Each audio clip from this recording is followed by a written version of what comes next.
मकर संक्रांतीची गोड भेट. आज मकर संक्रांतीचा सण आहे. सकाळ झाली आणि छोटी किया उत्साहाने उठली. तिने आपला आवडता पिवळा परकर पोलक घातला आणि आरशासमोर उभी राहून आनंदाने फिरू लागली. आज सगळीकडे खूप मजा येणार होती. खिडकीबाहेर पेरूच्या झाडावर कियाचा लाडका मित्र मिठू पोपट बसला होता. मिठूचे पंख अगदी हिरवेगार होते आणि त्याची चोच लाल चुटूक होती. टॅ टॅ मिठूने ओरडून कियाला शुभेच्छा दिल्या. किया धावत स्वयंपाकघरात गेली. तिथे आईने ताटात पांढरे शुभ्र तीळ आणि गुळाचे छोटे छोटे लाडू ठेवले होते. आई, मी मिठूला तिळगुळ देऊ का? कियाने विचारले. आईने हसून हो म्हटले. कियाने एका छोट्या वाटीत तिळगुळ घेतले आणि ती बागेत आली.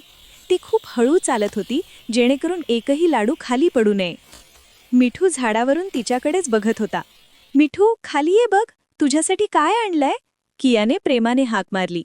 मिठूने आपली मान तिरकी केली आणि फुर्रकन उडून खाली एका लहान भिंतीवर येऊन बसला. कियाने वाटीतून एक छोटासा तुकडा उचलला आणि तो मिठूच्या समोर धरला. ती अगदी गोड आवाजात म्हणाली, तिळगुळ घ्या आणि माझ्याशी गोड गोड बोला. मिठूने आपली लाल चोच पुढे केली आणि कियाच्या हातातून तो गोड तुकडा हळूच घेतला. त्याने तो चवीने खाल्ला. मिठूला तिळगुळ खूपच आवडला. तिळगुळ खाऊन झाल्यावर मिठू आनंदाने थुई थुई नाचू लागला. त्याने आपले पंख फडफडावले आणि पुन्हा एकदा टे टे असे ओरडून कियाचे आभार मानले. कियाने आकाशाकडे पाहिले. निळाशार आकाशात रंगीबेरंगी पतंग उंच ओढत होते. बघ मिठू, किती छान पतंग, किया ओरडली. तिला खूप मजा वाटत होती. गोड तिळगुळ, उंच उडणारे पतंग आणि आपला लाडका मित्र मिठू. कियाची मकर संक्रांत खरोखरच खूप गोड आणि खास झाली होती. दोघेही मित्र आता पतंगांचा खेळ पाहण्यात दंग झाले.